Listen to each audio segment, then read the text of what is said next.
मित्रों, नमस्कार। जैसा कि आप जानते हैं कि मैं जाति के विनाश पर बात कर रहा हूँ और जाति के विनाश पर बात करते हुए हमने ये देखा है कि किस तरह से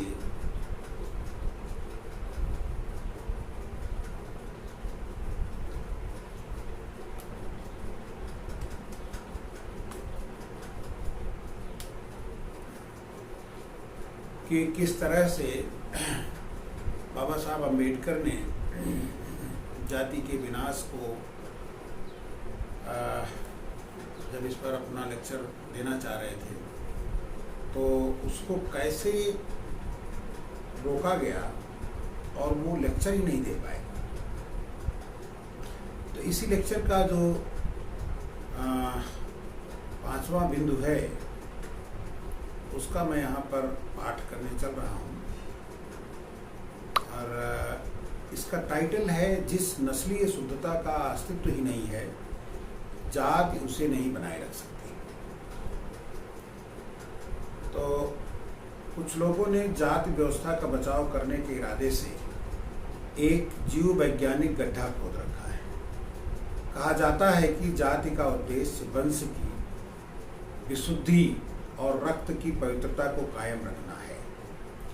मानव वैज्ञानिकों का कहना है कि अमिश्रित रक्त के लोग कहीं नहीं पाए जाते और दुनिया के सभी हिस्सों में सभी नस्लों का अंतर मिश्रण हुआ है। भारत पर यह बात विशेष रूप से लागू होती है। Shri D.R. Bhandarkar, foreign elements in the Hindu population, Hindu लोगों में विदेशी तत्व, पर अपने आलेख में कहा है कि भारत में ऐसा कोई वर्ग या जाति नहीं है जिसमें विजातीय अंश न हो। लड़ाकू समुदायों, राजपूतों और मराठों में ही नहीं, ब्राह्मणों में भी, जिन्हें यह सुखद भ्रम है कि वे विदेशी तत्व से मुक्त है, विदेशी रक्त का मिश्रण हुआ है। अतएव यह नहीं कहा जा सकता कि जाति व्यवस्था का विकास जातियों के अंतर मिश्रण को रोकने या रक्त की शुद्धता बनाए रखने के साधन के रूप में हुआ। तथ्य की बात यह है कि जाति व्यवस्था का जन्म विभिन्न जातियों के रक्त और संस्कृति का सम्मिश्रण संपन्न हो जाने के बहुत बाद हुआ। यह मानकर चलना कि जाति के भेद जानने के बाद बहुत बाद हुआ, यह मानकर वास्तव के भेद वास्तव में नस्ल के भेद हैं। विभिन्न जातियों के साथ इस तरह व्यवहार करना मानो वे विभिन्न नस्लों के लोग हैं, तथ्यों का बहुत ही गंभीर विकृतीकरण है।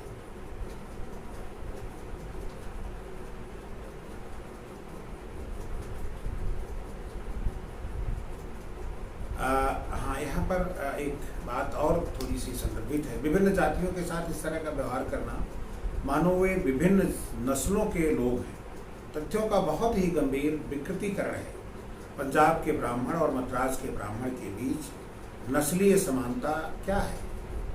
बंगाल के अस्पृश्य और मद्रास के अस्पृश्य के बीच नस्लीय समानता क्या है?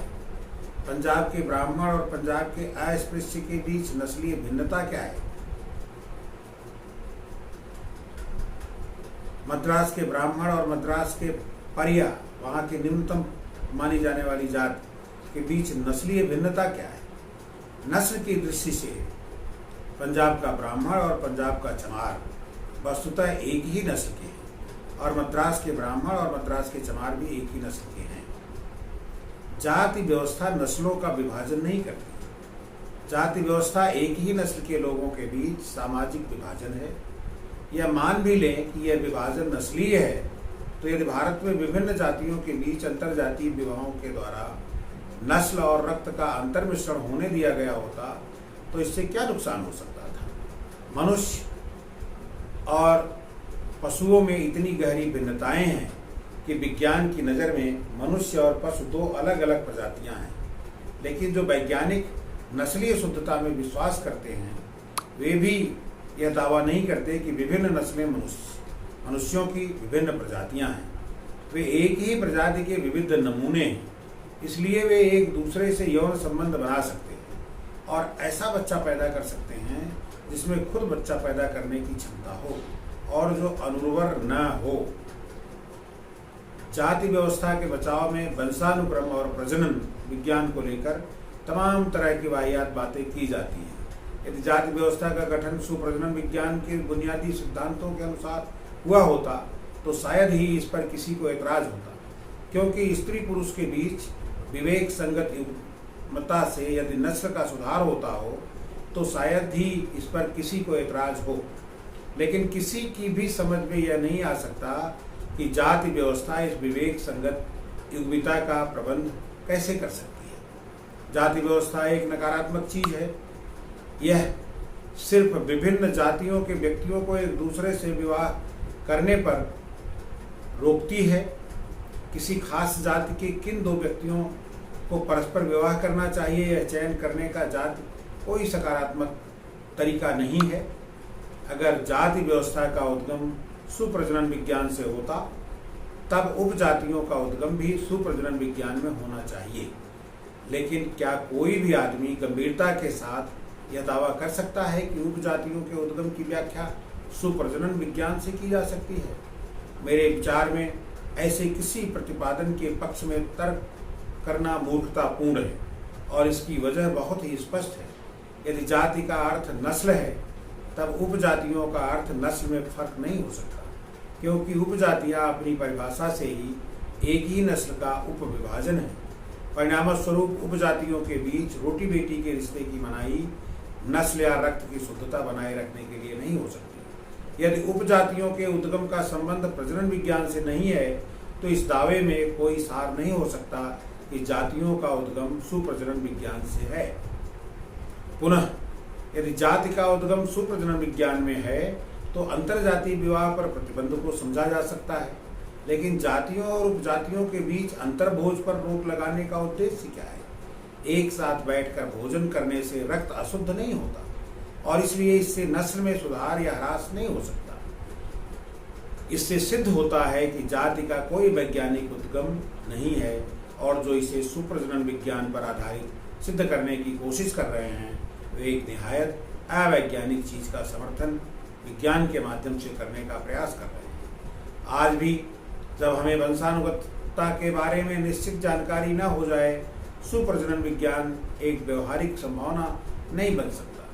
प्रोफेसर बेटिसन अपनी पुस्तक मेंडल्स प्रिंसिपल ऑफ हेरिडिटी में कहते हैं, उच्चतर मानसिक क्षमताओं के अवतरण में कुछ भी ऐसा नहीं है जो सुझाता हो कि उनका संक्रमण किसी एक ही प्रणाली से हुआ हो। यह संभावना ज़्यादा है कि वे क्षमताएं और शारीरिक शक्तियां जिनका विकास ज़्यादा स्पष्ट दिखता है किसी एक जातिगत तत्व के बजाय बहुत सारे कारकों से पैदा हुई हो। यह तर्क देना कि जाति व्यवस्था का उद्गम सुप्रजनन विज्ञान में था वर्तमान हिंदुओं के पूर्वजों को वंशानुक्रम के बारे में उस ज्ञान का स्वामी बताना है जिससे आधुनिक वैज्ञानिक भी वंचित हैं। वृक्ष का मूल्यांकन उसके फल से किया जाना चाहिए। यदि जाति का संबंध सुप्रजनन विज्ञान से है, इसे मनुष्यों की कैसी नस्ल पैदा करनी चाहिए थी। शारीरिक तौर पर हिंदू तीसरे दर्जे के लोग हैं। वे पिग्मी और बौनी आकार प्रकार में अभिषिक्त और शक्तिहीन नस्ल के हैं। एक ऐसी नस्ल है जिसके 9/10 हिस्से को सैनिक सेवा के अयोग्य घोषित कर दिया गया है। यह दिखाता है कि जाति व्यवस्था का आधार आधुनिक वैज्ञानिकों का सुप्रजनन शास्त्र नहीं है। यह एक ऐसी सामाजिक व्यवस्था है जो हिंदुओं के एक विकृत हिस्से के जिनकी सामाजिक स्थिति इतनी ऊंची थी कि वे इसकी शुरुआत कर सके और जिनके पास इसे अपने से नीची स्थिति के लोगों पर